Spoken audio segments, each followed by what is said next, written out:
Hey, Tomahawk family, how's it going? We're looking at Galatians 5:13 today, and Paul is talking to a Galatian church that's been dealing with a false gospel that's been taught.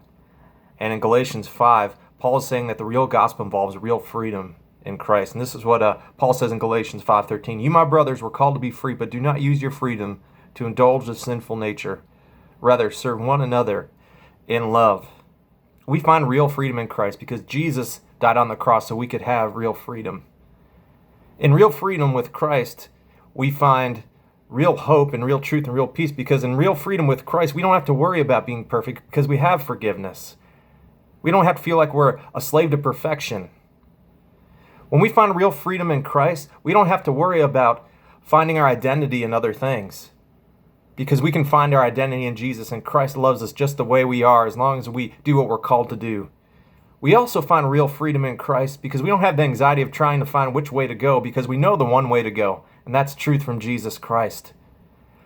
But if we look at the world's definition of freedom, we're really a slave to the world with the world's definition of freedom, because we're a slave to pleasing people, and we're a slave to temporary satisfaction.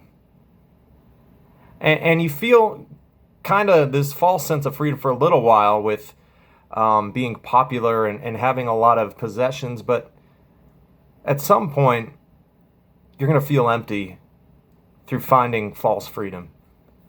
So I want to challenge you guys, find real freedom in Jesus Christ, because Jesus gave everything so that we could have freedom. And do not use this freedom in Jesus to do whatever you want.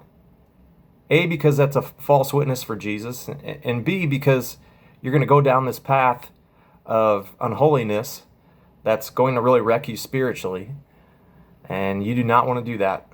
And I just hope you guys have a good day. Take care.